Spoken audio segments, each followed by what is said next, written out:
So welcome back friends. In today's class, as we were discussing, today we'll try to discuss regarding your cache operations. What would be your cache operations? What are the different things we need to look in cache operations? That we'll try to look upon. Before going into cache operations, I hope you have watched the previous video which I had told to watch. So in the previous video, we have covered your cache memories. I'll just give you a small glimpse. So in cache memories, we came across where is cache memory present, which are the different levels of cache memory that we have tried to cover. Then we came across a concept called as locality of reference, wherein we would be studying two types of things. One is temporal locality of reference and another one is spatial locality of reference. So what did we study in temporal locality of reference? It means that it will be taking the memory location which we have referred, only that memory location. But in spatial locality of reference, what would happen? It will take the memory locations which are close to the referenced locations. That is nothing but your spatial locality of reference. So all these things have been discussed in detail in the previous video. We have also seen these things, that is how the data has been taken from the main memory into the cache and how it is given back from the cache into the main memory. And here we have studied two important things. One is mapping function and another one is replacement algorithm. What is mapping function, friends? It is nothing but how the data is being taken from the main memory into the cache. That is nothing but your mapping function. How the data has been mapped. Now why this mapping function is required? Just to have a small thought. Why this mapping function is required? Why should we map? Why should we map the main memory data into the cache memory? You can just pause the video and have a small thought. The answer is because there are one major reason is the cache is very small. The cache is very small and therefore we cannot put all the main memory data into the cache. That is the first reason. Second reason is why cache is required then? If the cache is small, why do we require cache? The simple reason because it is speed. The cache memory is speed, whereas your main memory is what now? It is slow. That is the one more reason why we require cache. I hope your questions are answered. Why mapping function is required? Because cache is small. You cannot put all the data which is there in main memory into the cache. I had given you an example of a tank and a bucket. A tank is nothing but your main memory wherein you have put all your data. A bucket is nothing but you are taking the data from the main memory into your cache. You cannot directly put a pipe to your main memory. It will take time. So therefore, you are put a bucket. Using bucket, you are taking the data slowly from into the cache and then you are using it. So therefore, cache is very important. So next, today's class, we'll try to look upon some cache operations. So before going into a cache hit, the one very important cache operation we have is which is called as cache block. Okay, so say for example I have a fixed packet of information which is exchanged between your cache and the main memory. Say for example 50 MB or 100 MB. This 100 MB is called as cache block. Whatever the data which is being transferred between the main memory, say for example this is my main memory and say for example this is my cache. Say I transfer some data, say some 50 KB.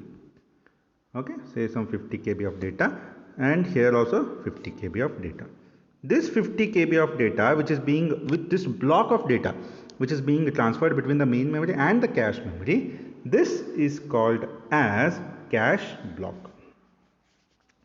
This is called as nothing but cache block. Okay friends. So I hope cache block is clear. Next comes is your cache line. So what is cache line now? So inside the cache you have a container. What this container does? It stores the block as well as the other information such as which is the starting bit, which is the valid bit, which is the end bit, which are the tag bits. All these informations will be stored inside this block, that is inside the container. Okay, so if I have a large cache line, it means that more data can be brought into the cache whenever we try to take the data. That means if I have the cache line is high, if the cache line is more, then what you can do? You can get more data from the main memory into the cache. Okay, so This is very important. If your cache line is high, then you will be having very less hit rate. What is hit rate? That we'll study shortly. Okay, for now just remember you have a container inside the cache which stores the data, which stores the block, cache block, and other information such as start bit, valid bit, tag bit, end bit. All this data would be stored. This is called as cache line. Okay, so cache line is clear. Next comes is set. Set is nothing but it's a collection of one or more lines. Next comes is your set. It is nothing but it is a collection of lines, you can say. It is nothing but collection of lines. Now, next very important thing you have is cache hit, which we will be discussing right now. Okay. Now, what is cache hit?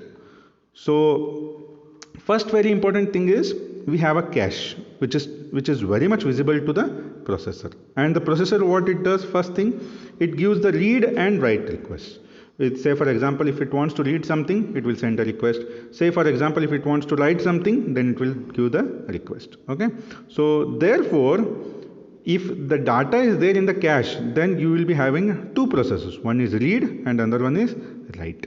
Then therefore you have two types of hits, cache hits. One is read hit and another one is write hit. You can observe here, one is read hit and another one is write hit. Okay, now what is read hit then? What is cache hit actually then? The cache hit is nothing but the whatever the data which we access is available in the cache. If it is available in the cache, then we say it has been hit, we have got the data, something like that. Hit means we have got it. Okay. Now, say if I am reading it, say if I am reading the data, then we call it as read hit. That means if the data is obtained from the cache, if the data is read from the cache, then we say it has been read hit. Now, what is write hit? Write hit is nothing but, say, what actually happens usually, what your cache has. Your cache has all the data which is there in the main memory. That is, the contents of the main memory will be, a copy of the main memory will be present inside your cache. I hope this is clear. Okay. Now, whenever you do this write method, it means that what now? You are taking the data. Okay. So, when we do the write method, that is, the contents of the main memory and your cache, both are changed. Both should be updated. And how do you update this? This is updated with the help of the method called as write through protocol. Write through protocol. That means what is happening here now? The cache location and the memory location, both are updated simultaneously. If this happens, then we call it as write through protocol. Okay, so the other method is nothing but you will be first updating the cache location, then you will mark it as updated using some flag bit, which we usually call it as a dirty bit. Okay, then after doing that, what we will be doing is the main memory will be updated, which will be updated later when the block containing this marked word is to be swapped back into main memory. This is called as write back or copy back protocol. So friends, what we are doing in this write back, let us recap once again. What we will be doing? We will be first taking the data from the cache. We will be taking the data from the cache location, and then what we will do? We will mark that you have taken the data using a flag bit. That flag bit is called as dirty bit or modified bit. Okay, first thing is done. After doing this, what we will be doing now? We will be updating the main memory. Then, when this main memory is updated, the block containing the marked word should be swapped back into the main memory. Why this block containing the marked word should be swapped? So that we will come to know that it has been updated. So this method is called as write back or copy back protocol. So remember friends, cache write has two methods. One is write through and another one is write back. In write through, very simple. Both cache and main memory are updated simultaneously. But in your write back, first you will update the cache memory, then you will be updating the main memory. Okay. So in write through method, all the updates in both cache as well as main memory are affected. Say for example, there is a lot of traffic. Okay. Then this may degrade the performance. But the advantage is that at any time main memory and cache memory will be having the same set of information. I hope you are getting it. In write through method, what is happening? All updates are affecting both the main memory and the cache memory simultaneously. Remember the word simultaneously. Okay.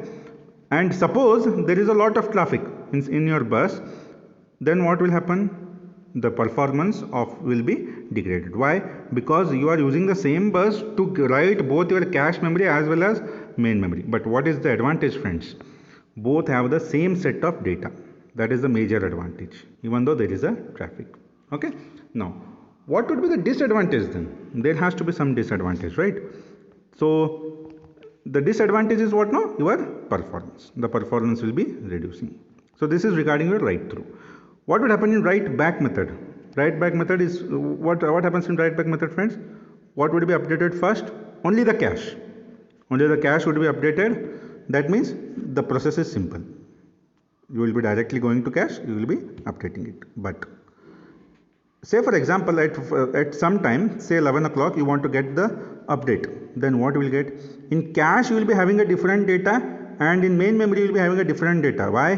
Because the main memory will be getting updated later, not simultaneously. First the cache will be updating, then we will be updating the main memory. So therefore we should not overwrite a cache block unless the main memory is updated. That means until and unless the main memory is updated, we should not update the cache.